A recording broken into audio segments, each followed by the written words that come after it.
Can you hear me okay? Like I Yeah, don't have fancy mic or none of that. no, that's Apologize. good. I can hear you fine. Sweet. You're on a Samsung, so we're good. Yeah. That's what's up. Okay. Let me just do one All more right. thing. We've never done a podcast before. This is gonna be fun. Yeah, buddy. All right. Let me do a quick intro and then we'll get to it. Oh, I got the dog barking. That's okay. We love dogs. No All biggie. right. Oscar. Okay. And you can hear me okay? Yeah, you're All right. perfect. Cool.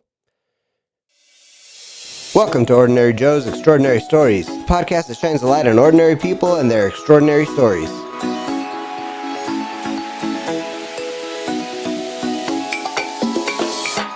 From small towns to big cities, we're sharing the real, raw, and inspiring moments that connect us all. Because every voice matters, every story counts. This is Ordinary Joe's Extraordinary Stories.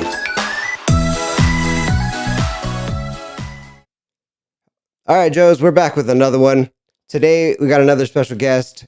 This guy's he's done some extraordinary stuff, which we're going to get into, but um, Phil, Phil Lucero is my guest today. Phil, welcome to the podcast. Thank you. Thanks for And having me. let me just say that, like, Phil is part of family, basically. Phil's been my younger brother's best friend since I was a kid.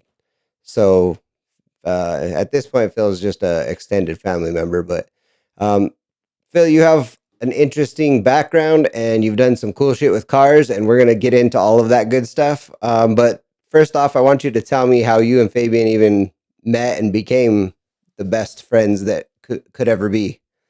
Okay. Yeah. Sure. This was literally the first day of middle school, and how the bus systems worked at that time is we didn't get any buses directly straight to our school at the time.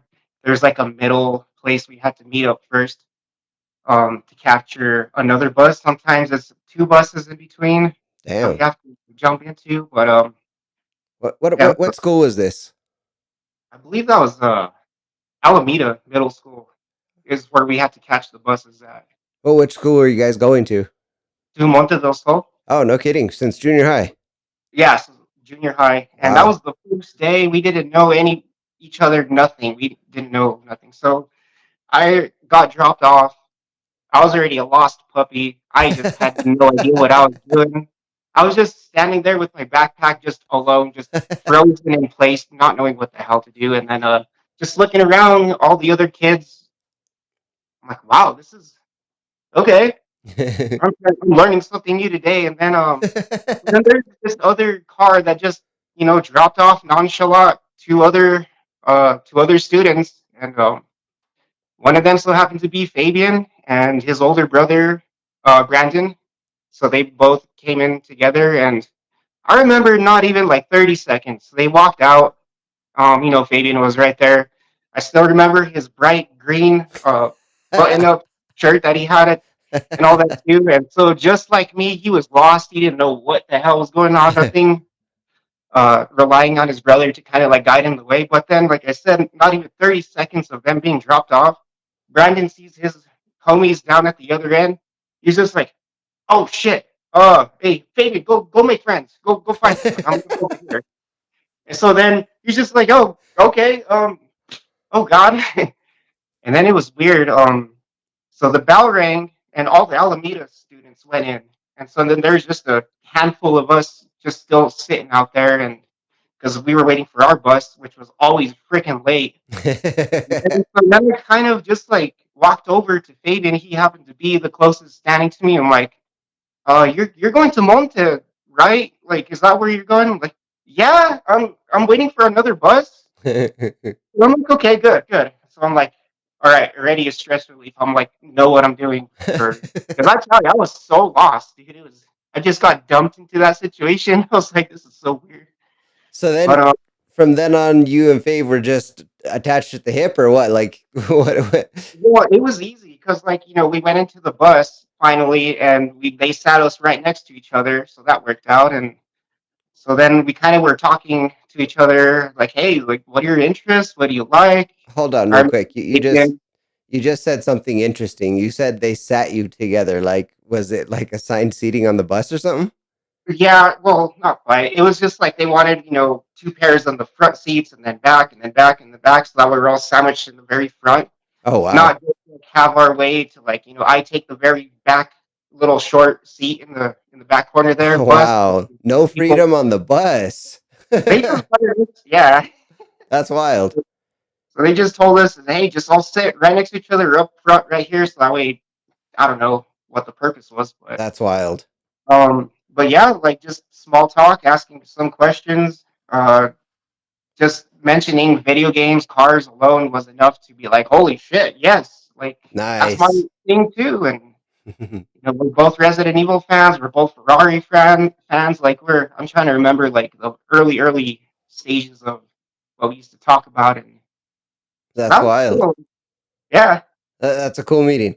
Um, And then I'm so like, okay, this is my first friend. I'm just gonna stick with him for the rest of the day after that. Pretty nice. much.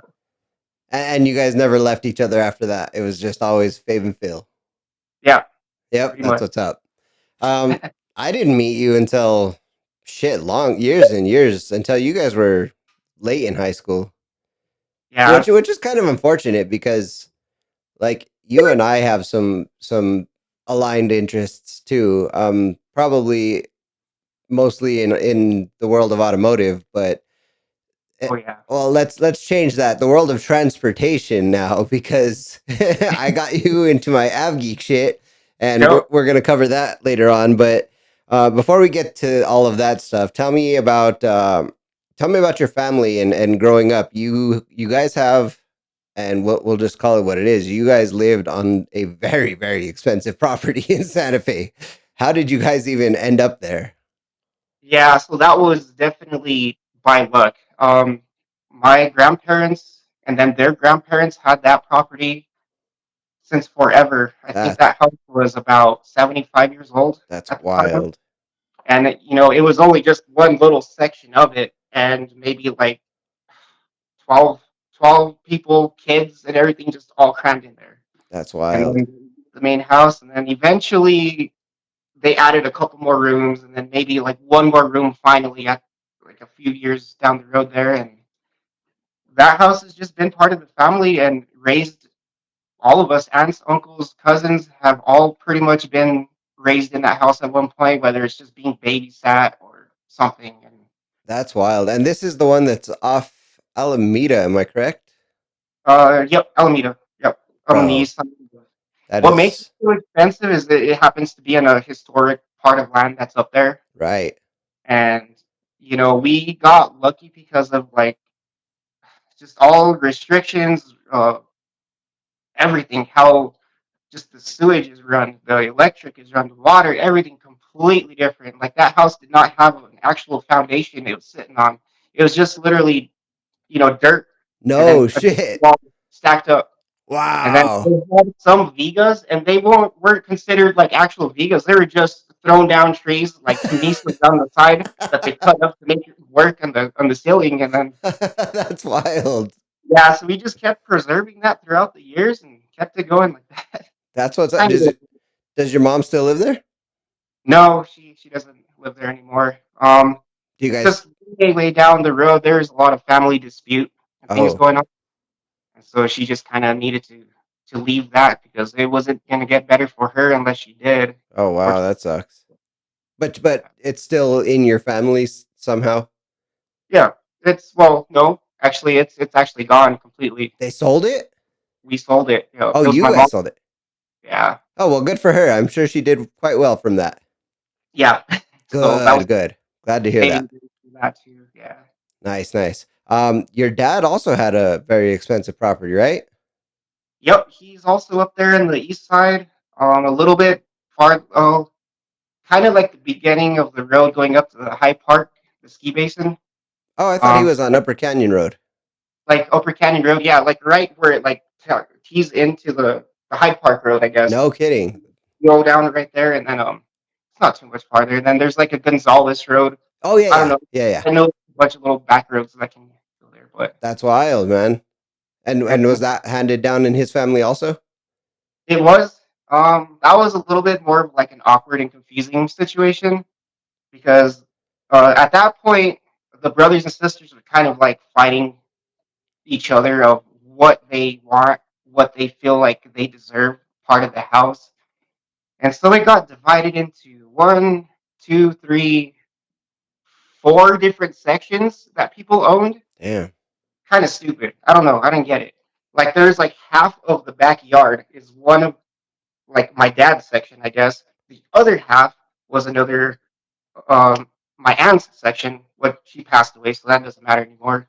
And then um, Bro, then the house was split by two other uncles, and then that's that. Like it just that's didn't make wild. sense. And Family disputes and those kind of dynamics is fucking weird. That's really hard to deal with. Like you would yeah, think that like I don't know. And it's weird because on the other side of that coin, I'll say for my dad and his brothers and sisters, like for them, it's family first. You know, they're like blood's thicker than water, and family is the most important thing, and they will always choose each other over other people. They don't like dispute of shit. They're like the opposite. They're trying to give each other shit. Like it's yeah, wild how people could be raised in the same kind of a culture but have like two completely different views on family dynamics. It's fucking crazy. it is. That's New Mexico for you, right? That's a great way of putting it. New Mexico. Okay, let's talk about your Mustang. Let's get into the meat and potatoes of this. Your Mustang. So I don't even know where to start with that thing. I want to hear the history of your Mustang, but before we do, let me premise my experience with your Mustang. Okay. So I'm working at Pep Boys. This got to be 2010, 2011, maybe 2012 at the latest. Your mom, you and I were communicating quite a bit back then. You were doing me a solid by making me some DVDs that I could watch on my TVs in my cars. Um, Right. and then we started talking cars, and you came by Pep Boys one day and showed me your Mustang, and I was like, this is wild. So I'll just say that it's a twin turbo Mustang, which many people have twin turbo Mustangs, but not like this. Not like this. This car is fucking beast. And so I checked it out, and I was like, that's cool. It's not my type of car, but it's fucking amazing. Car guys respect other car guys unless it's stance. Fucking get out of here with that shit. Totally just kidding. Um, Right. but one day you called me out of the blue and you're like, "Hey, my mom wants to see what the hype is with the Honda Acura stuff. She said you can drive the Mustang if you let her drive your Integra." And I was like, "By all fucking means, yeah." That was So you awesome. guys came by and we swapped cars and just took a quick drive up St. Francis from my house. Um, I was enjoying your car, you're not doing anything too crazy, but your mom said to get on it. She told me to get it, and I said, "All right, I'm gonna do what she said." So we got to the light on, uh, geez, what it is? It's the bridge on St. Francis that crosses over St. Michael's, so that Oh yeah. the street before headed southbound. So we got to that light, San Mateo, I think it is. Got to that light.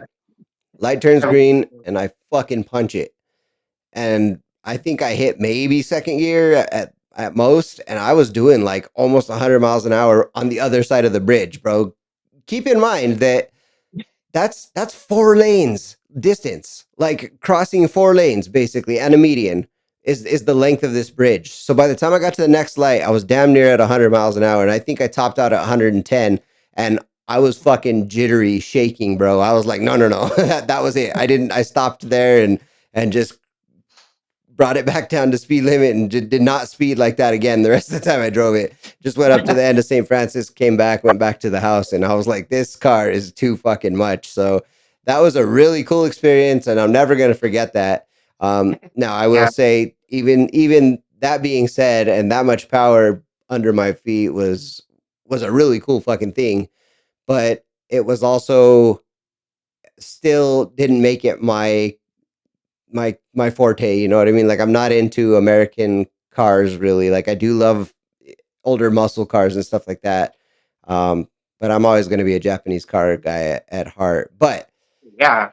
the For sure. fact that your car has so much power and such a vivid history. Uh, should just You should be super proud, and that's bragging rights. Now, um, let's walk me through what the process of this car's history was like from the time you guys got it until it is what it is today. Yeah, for sure. So there's a lot of little details that I haven't really shared with much people, but I'm okay to share with now. So the goal was originally to get one of the, I believe it was an '06 Pontiac GTO. They have the 5.7 liter, then they have the 6.0 liter. Yeah, We wanted the 6.0 liter one, and we went to the drag races once in Albuquerque, and we were just paying attention to just how those cars would perform. And because they have that independent suspension happening in the back, the rear end is just so loose, and with that amount of power that those cars have naturally, it shook and it wheel hopped the hell out of that every time they took off. Every single time I saw a GTO take off, it shook the rear end bad. They just couldn't. It couldn't hook right. It couldn't. It just kept spinning, and sure. but like the panels kept shaking bad. So I was like, that looks like shit. No, I don't want that car. Well, hold on, And and let me stop you there. Real quick. It is a GTO, so it's Pontiac, which is fucking GM dog shit. Like, I'll take a Ford over anything GM any day. And it sucks because that GTO had so much potential and it sounds beautiful, but the engineering behind it is just not there. And I feel like the older GTOs, you're golden. Those are yeah, an good one. amazing fucking car. And the newer GTO had the potential to do that, but it failed because of the engineering and because of, I feel like, corporate greed played a big part in that, where GM just started using lower quality stuff, just want to get shit out there and move it. And the more shit that breaks, the better it is for us because we're going to profit off of that. Like, I feel like that's what happened to GM, and that's why they're so there's something to be said for brand loyalty, because there's still obviously thousands and thousands of people who are going to buy these cars and trucks because, hey, my dad was a GM guy, my grandpa was a GM guy, I love Chevys, and this, so that's always going to be there. But I feel like post 1980 they just went to shit. They just got so cheap and corporate greedy. But anyway, so I'm fully with you on that GTO thing. Now proceed, Yeah. please. So then we had our heart set on it. Just looking at what the stats of those are on paper and whatnot. And Right. when we saw how poorly they performed, we second guessed that. But then we were seeing just other Mustang GTs, Cobras, Mach ones, Bullets, all types of variants, right? Just go Sure. down, and I was saying those suckers were solid. They're hooking perfect, and they're just pulling like freight trains. Compared to that GTO, they were solid units going down that track. And but there's a couple actual Cobras there. They had theirs super modified with skinnies in front, slicks in back, and all that. But Sure. those suckers, man, were almost doing wheel stands like at second gear, just chirping every gear That's wild. on the track. It is sick, dude. They're only a 4.6 liter V8, but my god, the sound that those put out, amazing. Better than the new Coyotes and all that shit these days. I think Yeah. the 4.6 liter has it beat still. Yeah. And so that immediately changed our mind. And like, we got to go look at this whole Mustang situation. The Cobra. I had my eye on the Cobra because that sucker was sick, Yeah. like compared to everything else. And we just started researching, looking around, and eventually we found a really good deal on a Cobra on one in Rio Rancho. It was called the Don Chalmers Ford at the time. I Yeah. don't know what it is currently, but they had a used Cobra in there that was actually kind of gutted. So I was like, "What do you mean gutted? What do you mean by gutted? What does that mean?" Um, because if you look at it, it looks like a brand new, nice looking Cobra still, but somebody had gone and removed the independent rear suspension that those cars would have, and they put a solid 8.8 axle in the back Oh, instead. damn. So what that did is in my opinion, it made the rear end a lot more solid Sure. for adjustability, whatever you need to do. Plus, it removes about close to 500 pounds. Holy shit. And the motor, they come supercharged stock, and whatever that Eaton blower had before had weird play or something in it. Okay. And so instead of just replacing that with a new blower, they just had it naturally aspirated. So I'm like, okay, that's still fine. normally they come supercharged, but it had just like a cheap like knockoff like air intake just to make it work. Yeah. So they shaved the price down way much just to make that happen. Luckily, so I'm like, okay, we can start with this, whatever. And I already had different styles of models of superchargers that I wanted to get put back into it and things like that. And then like, well, hell no. And then I don't know what it was. I think we were just starting to mess around with other cars on the street. That car was just fun as hell. We're just playing just naturally aspirated, right? Like nothing bad, nothing serious on it yet. Until this like crazy bully Corvette came out of nowhere, and we were trying to mess with it, and that thing freaking smoked us bad. Like it was embarrassing for that poor little Cobra, man. Um, my mom looked at me and was like, "Well, what the hell do I have to do to this car to beat that guy over there next time? I don't want that shit to happen again." So then I immediately was like, "Okay, these superchargers are not going to cut it." The way I saw that Corvette just freaking just, oh my god, just we were just left spinning like a top, like a freaking cartoon character. The way it blew by us, pretty much. But no, twin turbos definitely was the answer for that.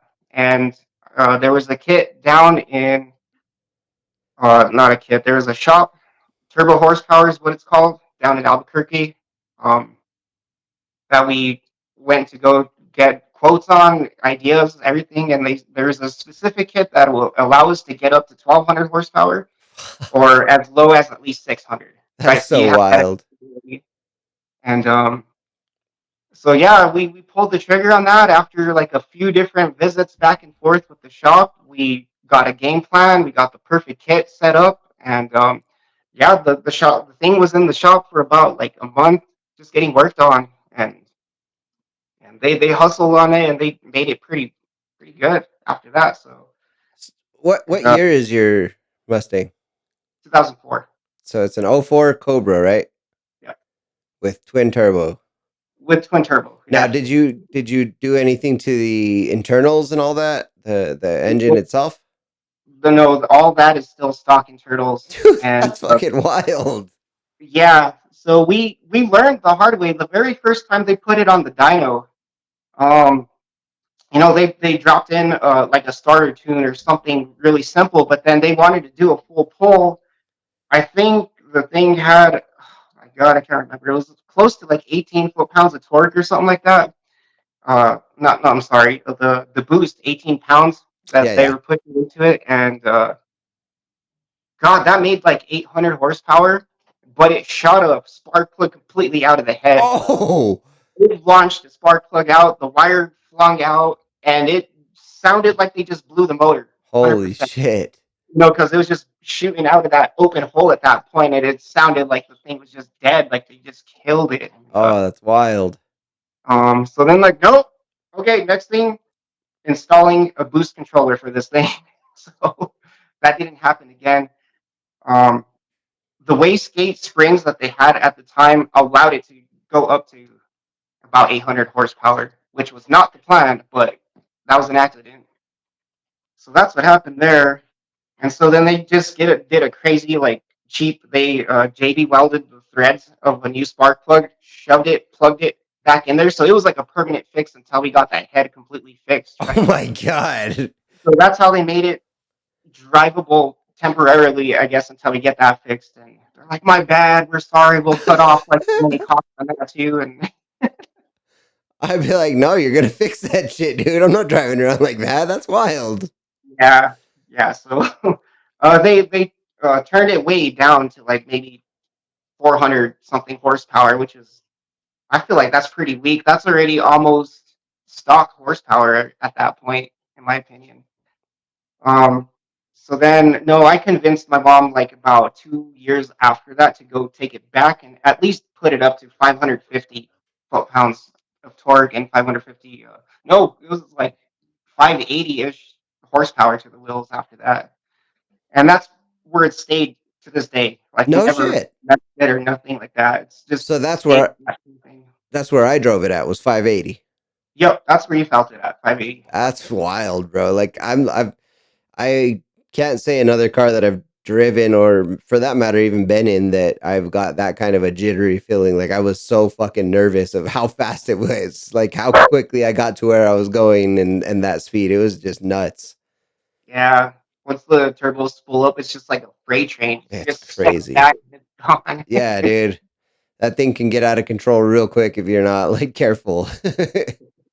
What's the future plan with that car? Is your mom just going to keep it as her daily driver, and is there more plans? It's actually, yeah. So we got a plan that's actually in the works just recently too. So my mom came and reached out to me. It was hard for her to do this honestly because this was her baby. This is like her thing.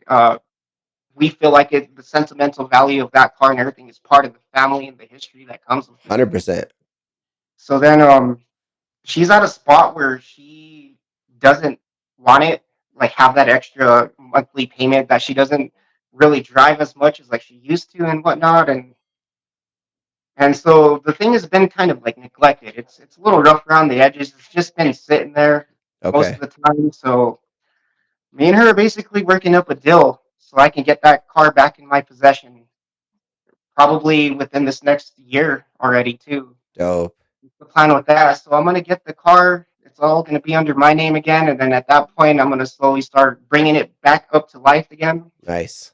The main goal is just to straight up invest in an iron block race motor that is properly sleeved, proper uh, aluminum race heads. It's gonna have that really choppy cam sound to it when it's idling, and that's hands down going to be a 1200 horsepower ready situation right there. So that's But my goal. that you're not going to daily drive that, right? That I am going to daily drive. That's the goal. You're it's still wild, dude. it's still going to have power steering. It's still going to have air conditioning. You know, it's still going to be good. It's and even one day I want to put a system in it too. Why not? You're crazy, dude. Whenever I need it, there's 1200 ponies under that hood ready to go. Well, let's just say be careful with that car. Don't get yourself into any Oh God, predicaments. yo, 100% there. I got you. Okay, let's move on to your other vehicle, the vehicle that you currently drive. Tell me about that one. It is a pretty old 1980 Jeep CJ5, Yeah, and buddy. that one was given to me from my mother. She purchased that in 1980, brand new, out of the No dealership shit. when she was in high school, Wow. and that was solely because she needed a four-wheel drive vehicle that can drive the family up and down our steep hill at the time. Whenever the Yeah. road was bad, you know, nobody had a car capable of it. So she My had no idea about Jeeps or nothing. She just showed up at an old car lot there in Santa Fe that doesn't exist anymore, and asked for a four-wheel drive, and they handed her over the keys to this 1980 Jeep CJ5 Renegade, and wild. I'm like, that is a hell of a freaking land. Little did she realize.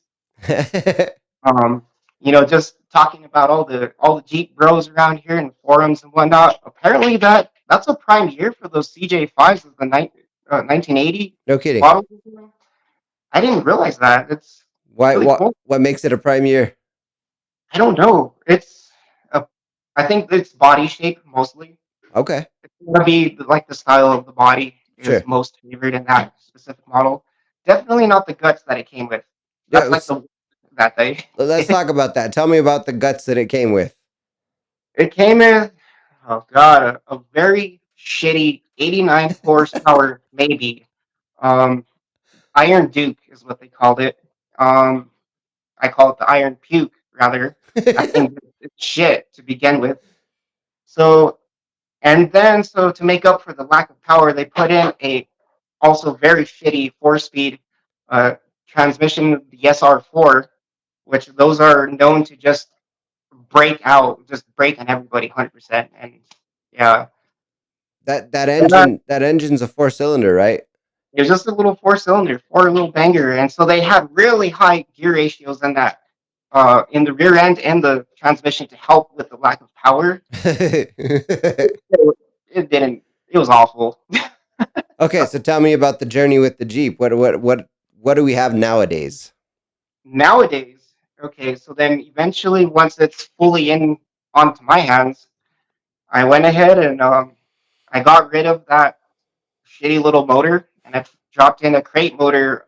It was a Chevy 350 small block, just a Nice. crate motor, and that just bolted right into the existing bell housing and the original transmission, and I That's was able to wild. use the original wiring harness to just plug everything right back in.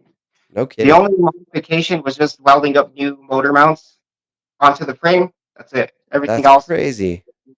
original and worked, and then so next now is the next weak point would be the transmission. So absolutely destroyed that.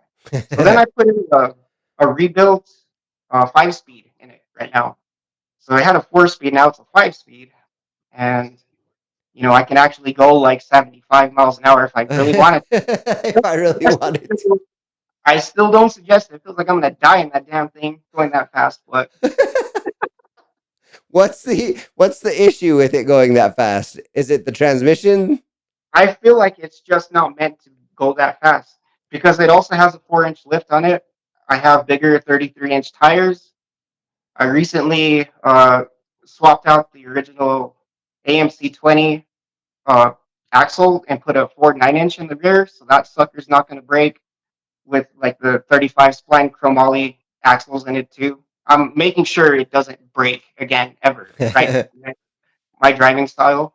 Well, Um, are you? Is it going to get to the point at some point where you can actually daily drive it and take it on the highway at normal highway speeds and whatnot, and not have to worry about it? maybe, maybe. Like, is there something you can do? I guess to make it like more stable for that kind of speed. What I need to do to make that stable is actually lower it because it's a little too tall right now. It looks a little silly. Um, and it's mostly like for the gaps in between the top of the tire and the fender wells Yeah. are just huge, and it just looks like it's on stilts a little too much right now. Hmm. It has its advantages, sure, off-roading, the flexing, all that good stuff, but I hardly do that, and it's mostly a daily driver, so I need the practicality. Fair enough. There, I'm gonna invest on a new it's a YJ, the newer model of CJs or of Jeeps right after the CJ. Right. So I'm going to get one of their suspensions and put it into mine. It's going to drop it down to about a 2.5-inch lift from a 4-inch lift. That's a good spot. And the proportions are going to look so good. Like the stances is going to look really good on it. And That's what I have on my Toyota is 2.5, and I feel like it's a really good like height. It's very you yeah, can tell that it's not factory, but it's also not crazy high where you're wobbling as you're driving from the wind. So I get it. yeah. So that's going to, correct all the geometry of drive line angles and all that crap underneath too. Because right Nice. now everything is stretched way the hell out. Oh, that sucks. And it's I'm gonna correct that. And Good. that's just the suspension that I need that Right, right, that right. So Fabian was telling me, and I have to ask you about this. Fabian said you got into some shenanigans in college with that Jeep on a few occasions, and there's actually one that I remember because I saved the day on that one. Do you remember that? Yep, I do, and I appreciate that. I'll never forget that. Actually, That was wild because dude, after a long day in the middle of the night, I took off to go pick you guys up way in southern New Mexico, and because your poor Jeep stranded. You tell me what happened there.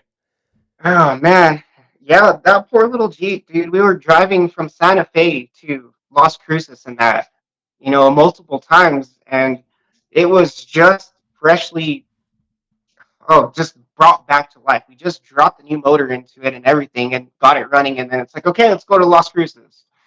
And so like all the hidden gremlins and all that stuff hasn't really been addressed yet. And so here we are just straight up going like on a 4-hour drive, well longer because that Jeep can only do so much. But What, 60 miles an hour or something like that?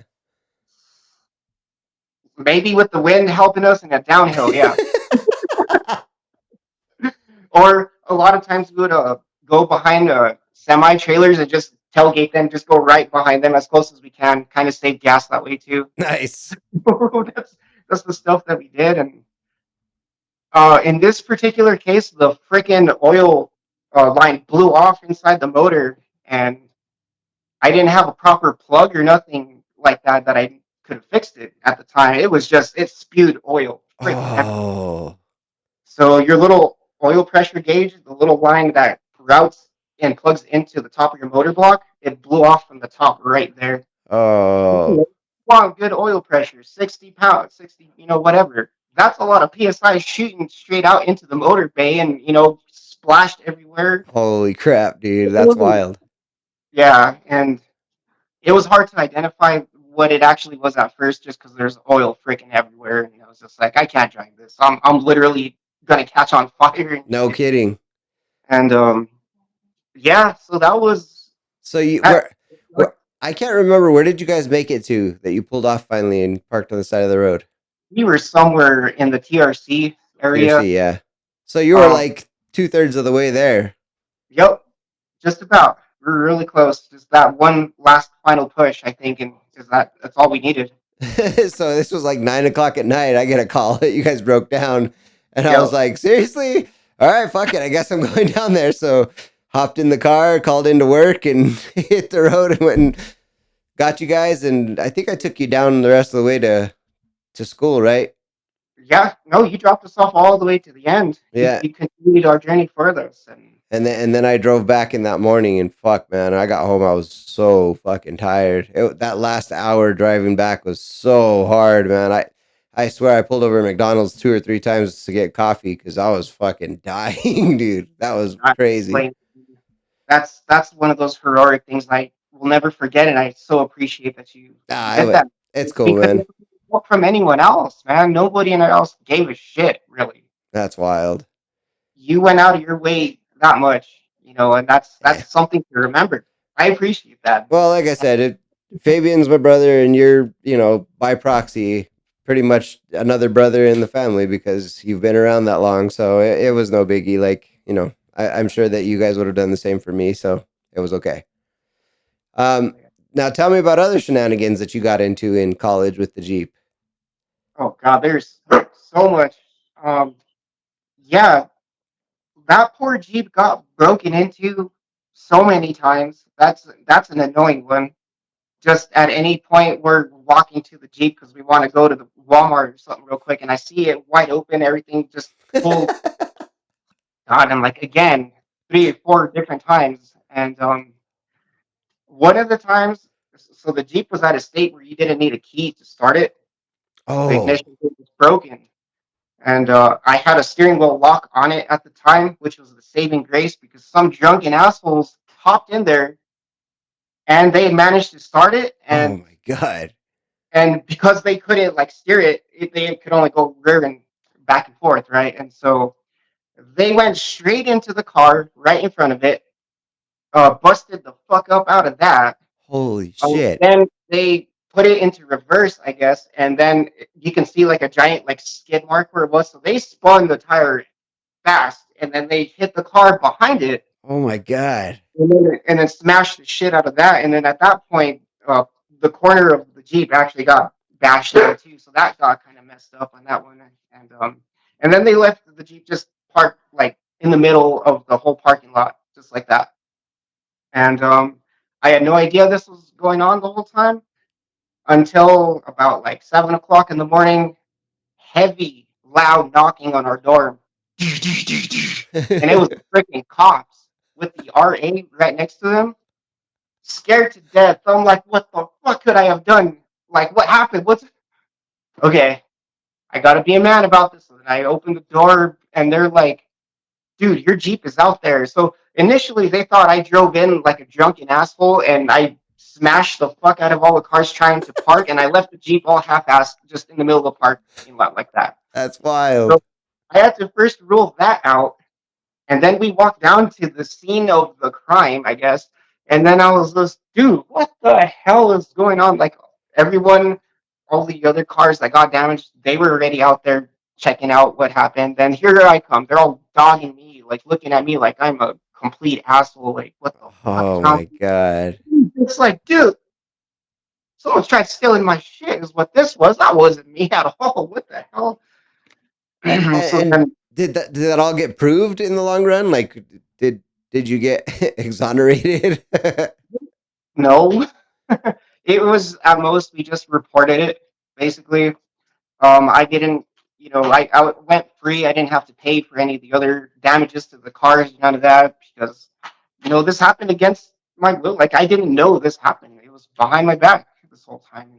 Well, how did like what was the proof of that though? Did somebody say that they saw you all night or whatever or No, just the fact that it was my Jeep, they oh, assumed that I'm the one who did it. But no, I was already up at the dorms asleep, and they came and they woke me up, and that's how I found out that that happened. And so, out of word of mouth, and I think they just believed me at that point. that's I think wild. they had to talk to a couple of people. They might have even asked Fabian a couple of questions. I don't remember exactly Bro, that is nuts. the story, but yeah, I felt really bad just seeing the damage and everything done, and not knowing if they killed my Jeep too, anything. Like I was just in shock with that So one. so did your insurance take a hit on that or did it get settled otherwise? Um, no, no, they didn't get. They got settled otherwise. We basically I just got a hammer and chisel and just hammered the back portion that got damaged back into shape, and that was the only damage I needed to No, no, worry no, but about. I mean the other cars though, Oh, the other cars, no, my insurance. I don't think they did anything really. because you weren't Um, cited. nah, Fuck, that sucks. Those I don't four other remember. people, dude. Fuck. Uh, Like that's a shitty situation all the way around because everybody's a fucking at a loss on that one. Like nobody wins. Nobody wins, but I don't know. At How, the time, I'm glad that nothing happened. I didn't want to have to be responsible with that. You know, well, yeah, that's looking, understandable. How look, how bad was the damage to the other cars? one of the tail light or the headlights on one of them was completely smashed in, and part of the hood was like bent up, just a little Damn, like or something. And then the one in the front of me, it was directly in the center of the trunk part, just got bashed in the trunk. that And sucks. I remember they went to open the trunk and like it was stuck, but they like they popped it open, but they couldn't close it after that. Fuck, dude, that sucks. Yeah, and it looked like shit, right? Like I went in there, it looked like they tried full speed, like they rammed it, but they stayed on the gas, pushing up into it. You know, Dude. it was something like that. And, oh god. So, what other shenanigans did you get into with that Jeep? There's another good one. Well, I got this spider web a crack on my windshield. Um, Okay. okay.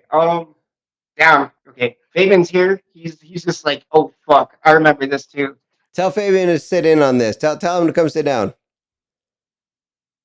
Fabian, should I bring this up? Should I even? Yeah. Oh, okay. He doesn't care. Okay. Granted, we were college kids. We were just trying to have fun out there. We discovered this awesome desert that exists back there where friends of Fabian's were at the O'Reilly's that he worked at the time introduced us to. They would take their like buggies out and four wheelers and their jeeps and stuff to just romp around. And then they invited us out there to bring our jeep. And I'm like, hell yeah, dude. Except we made a little pit stop at one of the breweries before we got there. Nice. And we had a couple growlers that we filled up with like really, God, like 10%, 11%, like stout beer or something, right? Really heavy, really potent stuff.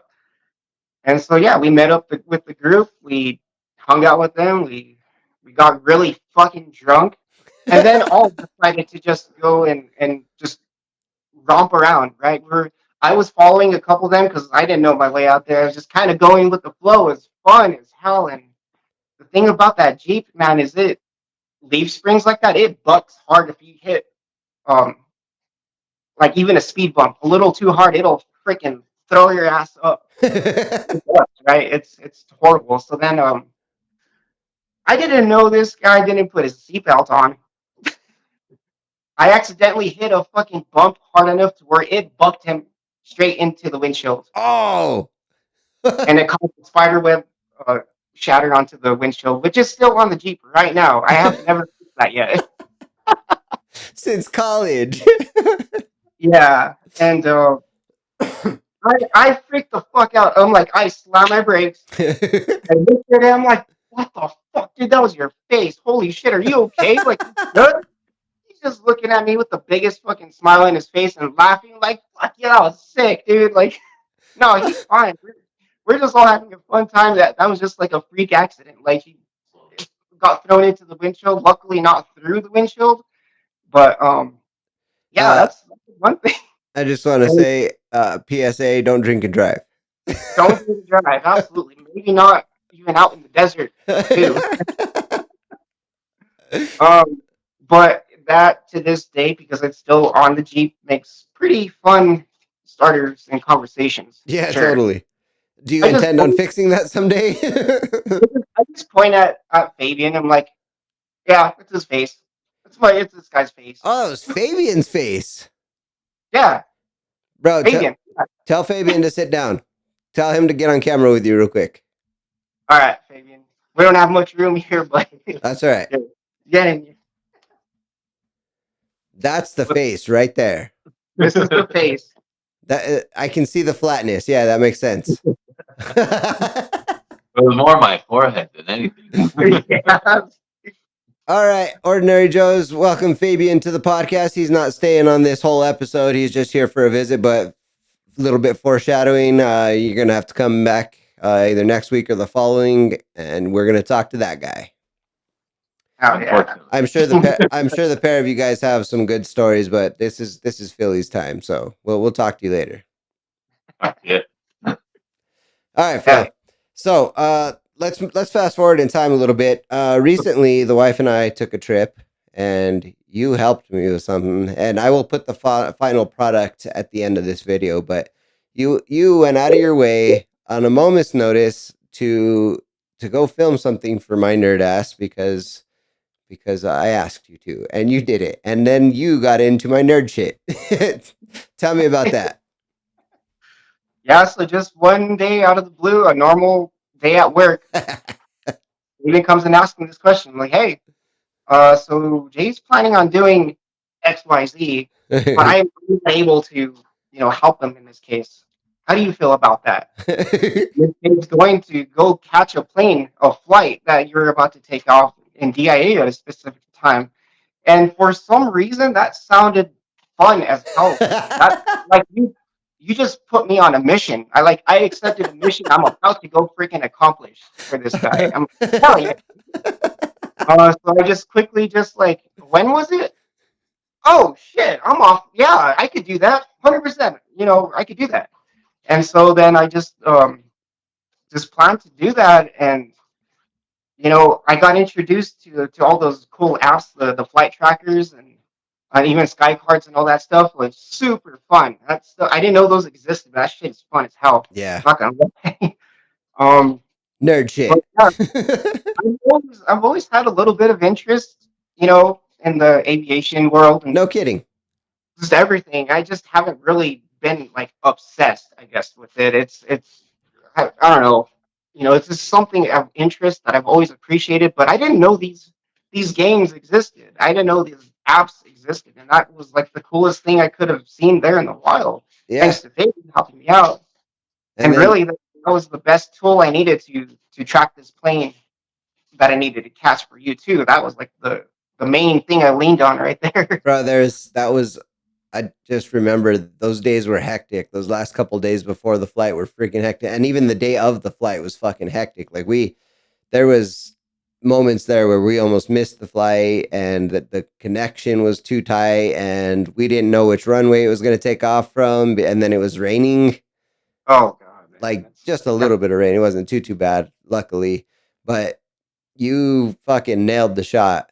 And mine on the inside was less cool, but like you got this epic takeoff scene from where you parked. How did you come about that spot? Yeah, so they like have really strict sections between where the runways are. So there's two runways that are kind of parallel with each other. Right. And you can drive right in front of both of them on this one street, but there's big giant signs saying "Do not cross" once the flight's going over or something like that. So I'm just like, how the hell are we supposed to do exactly when flights are supposed to do that to time it right? I'm like, this is bullshit. They're just whatever. So like I ignored the sign and I'm like, I'm not gonna let this stupid ass sign, deprive me of getting this perfect shot for you. Like this entire thing, like I said, I took it as a mission when we're plotting the routes of moments of where I needed to go to, everything. I was so into that shit. It was so fun. Um, You're funny as shit, dude.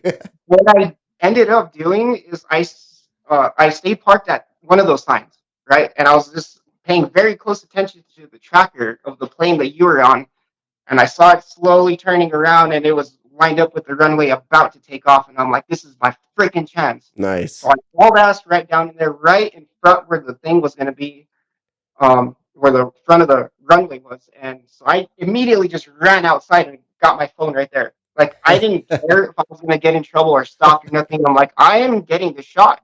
I'm getting the shot no matter what.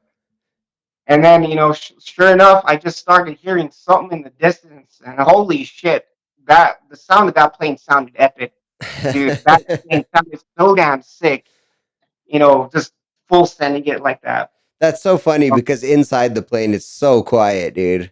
Well, I yeah, mean, maybe where I was sitting plays into that because we were on the upper level, so we're already, a little bit of a distance higher from the engines, but I feel like even in the lower cabin, it's not that loud. These modern planes are just fucking something else, man. It's wild. that was But the most luxurious things that I've seen. Those photos that you sent me, you're like, holy shit, dude, so nice. but the angle you got and everything, that was pretty wild because I was sort of expecting you to be off to the side because of those signs. You and I had discussed it, and I had expected you to be sitting like on the outside of the sign and sort of get like a side view of it, climbing into the sky and whatnot. And no, here you send me the final product when we get back, and you're like directly under it. I was like, oh shit. So now you'll see my angle from inside the plane. I kind of was looking out towards where I expected you to be, but we never saw you, and I was like, oh shit, I hope you got it. Like I didn't know if you got it or not because I didn't see you when we flew over those roads. Oh, right. So the shot won't exactly line up, but you'll see at the end of this when I post it, when I tie them together. It's pretty good, dude. Your angle was. I'm gonna play your video by itself, Nice. aside from tying mine into it, also because damn, that was a great little video, dude. And I was what camera did you film that with? It was just out of my Note 20 Ultra, my phone. A 20. Note Damn. 20 Ultra, yeah. Damn, that's wild. That's not even a newer phone, and that camera was good. It's a very clear shot you got. So I I'm was so proud. very impressed, very pleased. You did good.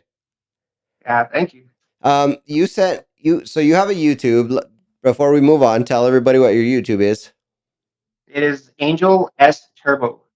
Angel S Turbo. So go check it out. Phil's got some really really funny videos and some really good videos, and the plane videos on there also. You sent me one the other day, a link to your a video of the train. So as it would appear, you're not only an av geek and a car geek, but you're also a train geek. So you're into all of the forms of transportation. Mm-hmm. How did That's you right. even how did you get into trains? Well, it's mostly like these old steam locomotives.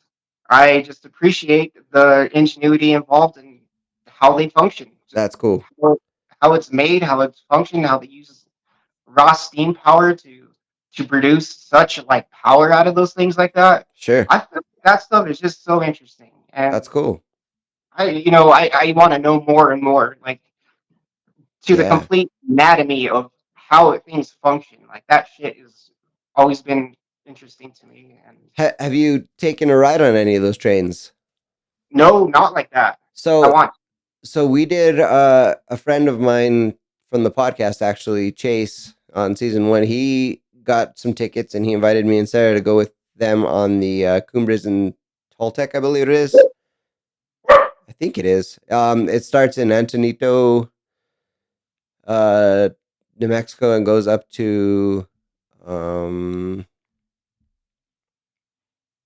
Damn. Oh no, I'm sorry. It starts in Chama and goes to Antonito and Oh, back, okay. and then back. But it crosses the New Mexico Colorado border 11 times, and it's basically an 8-hour train ride with a stop halfway for lunch.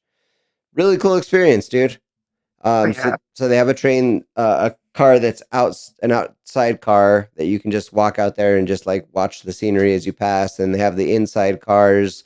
The we got one of the, not the max VIP, but one of the better cars where we're sitting at like 4-person tables.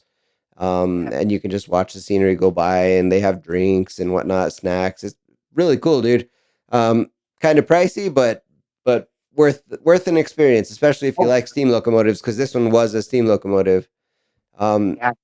at one point, it actually even stalled on the tracks. We had to wait for them to like get water or something and to heat it back up to keep going. So that was pretty cool. Um, but yeah, so you're an all around train geek. Have you ever been on any train? Yeah. Oh, yeah. I've been on trains before for sure. Uh, The Rail Runner many times. I went on the little lamey one a long oh, time ago. okay. You know It those? isn't the Uh, Lamy one a steam locomotive? I don't think that was. Oh, okay. At least when I went, it was, and it just had that ugly yellow Santa Fe looking engine on the front. Okay. The Um, original thing that they always had. how about an Amtrak? You ever been on Amtrak? No, I don't think so. We've taken the Amtrak a couple times from Albuquerque to LA, and it's about a 17-hour ride, but it's, bro, it's like traveling business class in an airplane. It's super comfortable, like real roomy. They have bathrooms downstairs. They have a food car that you can go sit in. They have a viewing car. They have cars where they show movies. So like it's just ultimate comfort. Um, That's really cool. and a drive to LA from Albuquerque, you're looking at 12 hours, give or take, if you drive straight through. So it's a little bit longer than driving, but also a significant amount more comfortable. And you can actually get some meaningful rest. So by the time you get there, you're not like overwhelmed with Uh, tiredness. yeah. So yeah, that'd be something I would definitely recommend for you to check out too. And now the Amtrak does US tours, if I'm not mistaken, where you can go coast to coast. You could ride it all the way from the West Coast all the way to the East Coast. You can ride it down to the South and go all the way across the South, come back into Albuquerque. So like, if you wanted to, now you're looking at 2 weeks of travel, but it could be a fun little vacation if you're into the stuff that we're into. Oh, yeah. Sounds Um, great. so tell me about growing up in Santa Fe. Did you experience any kind of crazy loss in your life? You know, crazy shit that happens in Santa Fe myself. I mean, if you go back and watch my episodes, you can see that I've experienced a significant amount of loss and seen some crazy shit. Tell me about growing up for you. Was it the same on your end of town? Because you were in, I mean, let's call it what it is. You were in the rich part of town. Well, um, what was that experience like? well, damn, dude. I felt like I was just a hood rat. That's a damn troublemaker still. Kind of like part of just the Santa Fe way. You know what I mean? All of my friends at the time were also a bunch of hood rats. I just hung out with the wrong crowd most That's of the fair. time. It didn't matter, like, yeah, up in the rich part of town and everything. I don't know. I was walking up and down the streets with the BB gun, just shooting random shit just for fun and things like that. Like, there wasn't really much to do. I didn't have much video games or none of that stuff. Um, so it was mostly just outside stuff, walking around the streets and Kid stuff that um, they don't experience these days. pretty much, yeah. That's a Well, fun thing. so you touched on that last thing I wanted to go over. What did you go to college for? What'd you get your degree in? It was CMI, Creative Media Institute. It's like basically the same thing Fabian was going for. Um, exactly. I had about one more year and a handful of credits left. I didn't actually graduate. Oh, no kidding. Shit just went throwing my way where financially was the biggest thing, and I don't know. It just wasn't realistic in my life to just continue school at that time. And where I Fair was enough. so close, I'm just, it was a hard decision, right? I just couldn't pull the trigger to go back or what. Well, that's fair because I'm sure you racked up a buttload in student loans anyway. Ugh. Yeah, see, like that's the what I'm dealing with now too. So, Yeah, that sucks. I feel for you guys nowadays. That's hard. I had a similar situation with my college, but and I also didn't finish, but I feel like experience plays a lot into what a person can do nowadays and how far you can go in the world.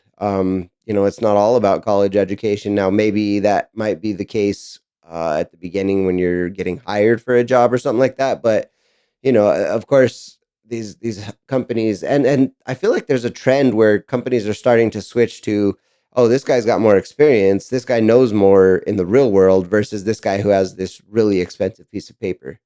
right. And frankly, I hope that that's the case. I hope that that's where the trend goes because real life experience is significantly better than in class experience, in my opinion. Oh, dude, yeah, I agree. Um, Hmm. Street learning is better than book learning. Like yes, you probably need those books for technical and specific things that you need to learn, but to do the hands-on work and learn it that way is like that's a whole nother level of value, I feel like. So I kind of hope that that trend continues. But you ended up, you and Fabian and your other roommate ended up moving to Colorado. And how did you, first of all, how did you pick the place that you live, that city that you live in? And second of all, how did you come across the job that you work at? All right, so we all met when we were there in Las Cruces in college at the time. Fabian, Remy, and I. And so then we just became really good friends, right? We just started hanging out with each other all the time there, and then eventually, okay, so then I ended up getting an apartment there, so I started living in Las Cruces instead of doing the back and forth from Santa Fe just for like the school semester. No, we actually got a place there, and so then Remy actually, her parents live up here in Loveland, Colorado, Oh, okay. and actually didn't know that at the time either. And so she had moved back up here in Colorado, and so I was still down in Las Cruces, and we were there for about a year, and we were starting to figure out what we should do with our lives. Like we can't stay here doing the same thing forever. I'm already getting sick of it. We're out of school now. We've done everything in this town has to offer. It feels like, and I'm already burned. And we were already talking with Remy, and she's already up for wanting to get a place with us. She actually wanted to move back down to New Mexico to get a place with us here, because we all bonded really well as a friend group. So to be able to keep supporting each other and getting our own place, Sure. he wanted to come back down, and but we were like, wait, hold on, we're actually trying to get the hell out of here. You know, Fabian has always told me Colorado's his favorite state Right. as long as I've known him. And I've only been to Colorado a handful of times, but I loved it every time I did come up here. So I'm like, sure, yeah, dude, I'm down. That's cool. New life, new experience, and whatever. So I made the damnedest mistake, though, of making this announcement to Fabian out loud because our shitty roommates at the time overheard me say that. Oh my god! So the we had shitty roommates, and we needed them to help for the pay of rent and nothing else, right? And so me and Fabian, behind their backs, were already planning on moving out of there, and we were doing this in the sneak for a long time until my stupid ass had to say it loud enough to where everyone heard. And I just hear this voice in the background. Oh shit! I love Colorado. I love Denver. Fuck yeah! I'm like, bitch, I'm not trying to invite you. No, this was not supposed to happen. And then it just didn't die from there. I couldn't like get out of that. He just started talking with us like, bro, you guys trying to get a place in Colorado? Fuck yeah, let's go, let's do this. And I'm just looking at Fabian and I'm like, dude, I fucked up. That's it. Oh. So So plan B. Okay, we went through with this move. We planned it out. We got our dates set up. Remy went through the hustle of finding a place up here for us on her own since we couldn't like all do it together. We found a place, and so we were driving up here. Unfortunately, we were carrying all of their shit with us too. This Damn. could have been much easier and better experience, but they made it pure hell for us. Where the trip was close to 20 hours in total that it took us to get from Las Cruces to Loveland, Colorado. That's Fuck. insane.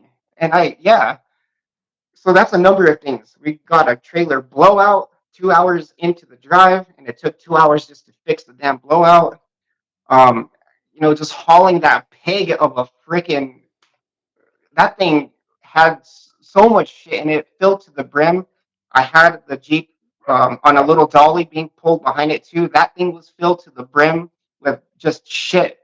So that thing was a dog. It could not go up hills. Nothing. Like it was awful. Damn. We got as far as getting into Colorado Springs.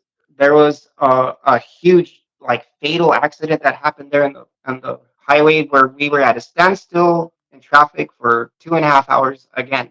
Jeez. 2.5 hours. Like, holy shit, this is like gonna be the death of us, it feels like.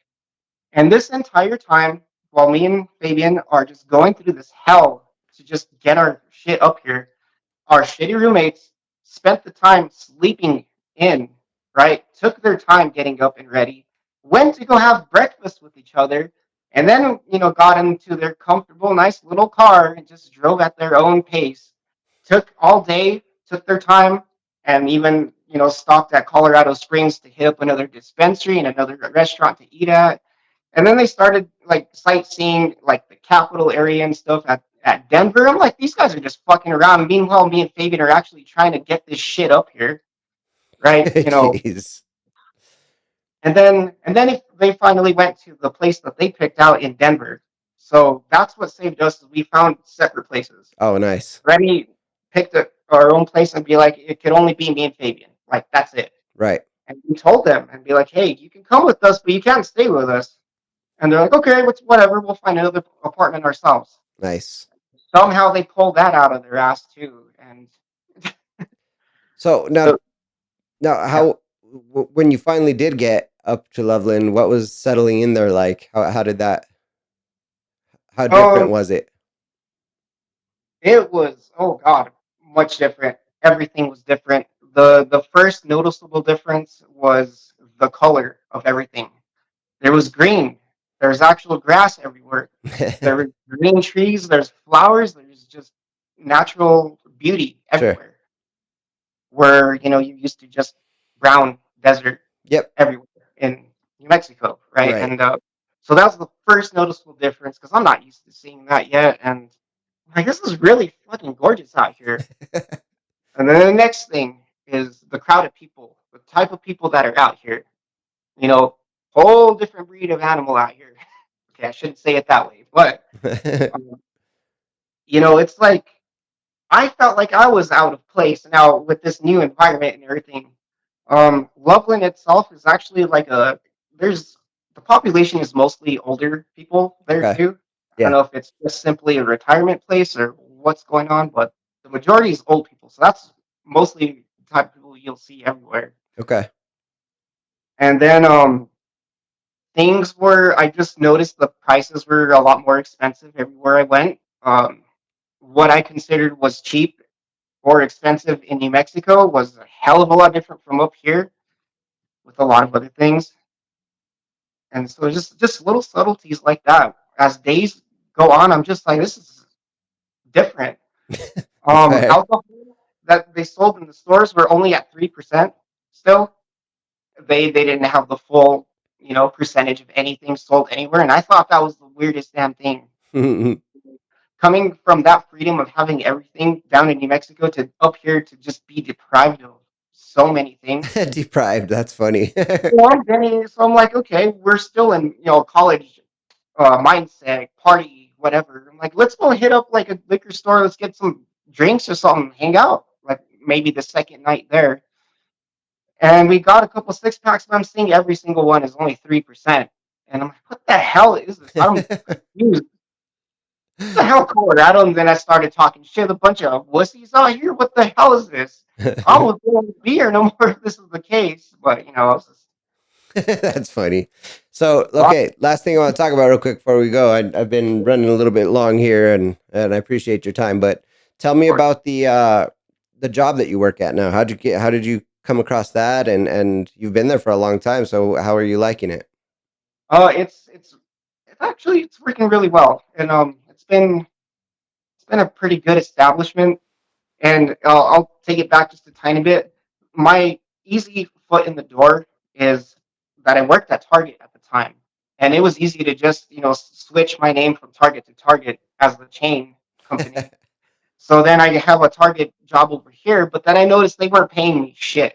And Okay. compared to how expensive everything is here, I was slowly just shooting myself in the foot and swamping. Like I was Yeah, just yeah, dying. A tail light went out in the Jeep, and I wasn't able to even have the money to fix that and shit like that. So it was bad. yeah, yeah. I just finally went into, Indeed.com and just kind of looked for something, and some lady immediately called me up, like literally within the same day. Wow, Like, hey, we got this manufacturing job that just started, and we feel like you'd be perfect for it. And then, wow. like, we can start you as soon as Monday if that's okay with you. So I'm like, oh shit, oh, I can't do like the whole 2 weeks notice thing. I can't. It's just instant. Like I'm just dropping target and going straight to the other one. And then the person that was talking to me was just like, that's normally the good way to do it, but in this case, if you want this job, you should probably take it just as is. And like, you know what? You're right, lady. So I did that. I just called and be like, hey, just letting you know I'm not working here no more. Oh Like shit. that. So I now, didn't know it the right way. It's just like, not here no more. Bye. so in during COVID, you had a really important role in helping the country. Tell me about your manufacturing job and what you were doing and how that applied to helping with COVID. Yeah, so this manufacturing job focuses on a lot of plastic breathing circuit respiratory systems and just anything in the medical field, whether it's just breathing masks or colostomy bags or tubing is just another one, whether it's just IV or capacitor or catheter, sorry. And a lot of it was mostly breathing circuit. That's So great. yeah, during the COVID thing, you know how they were cutting ties off of all international, um, product coming in, which a lot of these places were just relying on. Sure. So a big place in New York specifically has a really big hospital there where they normally were getting their stuff from. I think France, Turkey, and definitely China. All that got cut off. And because we were this manufacturing making the same product they're looking for in the US, this little town in Colorado was able to do that. We They opened up this massive contract with us that we had to just make hundreds of thousands of breathing circuits for that hospital alone. And I operated the extruder machine that actually made the tubing for it. And we had an entire assembly team also to bust these out every single day. So I had that machine floored at its fastest max capacity every day, That's just wild. trying to push out as much product as I can. And That's it cool, was, it man. was cool. Like they were really relying on us to send us this product at that time of that time of crisis in the moment. Yeah, no, that's really cool, man. I'm glad that you found that. I'm glad you were a part of that because that's sort of another thing you can brag about. That's really cool. Yeah, it was a good one. All right. Well, you've been extra generous with your time, and I appreciate it. Thank you for doing this, and thank you for coming and talking about all your cool little adventures and the COVID help. That was awesome. Before we get out of here, do me one more favor and just shout out all of your social medias and your YouTube again because you do have a cool social media presence. So um, it's mostly my YouTube that I focus on. It's the Angel S Turbo. I don't mess with Instagram that much. I don't mess with Snapchat much anymore. But Angel S Turbo, I try to upload as much as I can, random little miscellaneous things. okay, well there you go. You heard it from the source. All right, Joes. Well, this has been another one. And again, thank you, Phil, for your time. I appreciate it. And everybody, come back next week. Go ahead and like, share, subscribe all of Phil's stuff. Like, share, subscribe all of this channel stuff. And come back next week for another one. Maybe we'll have Fabian. Maybe we won't. I don't know. We'll see. All right. Phil, thanks again, buddy. We'll talk to you soon. Of course, man. All right. Bye-bye. Cool. Sweet, dude. That was cool. Yeah, buddy.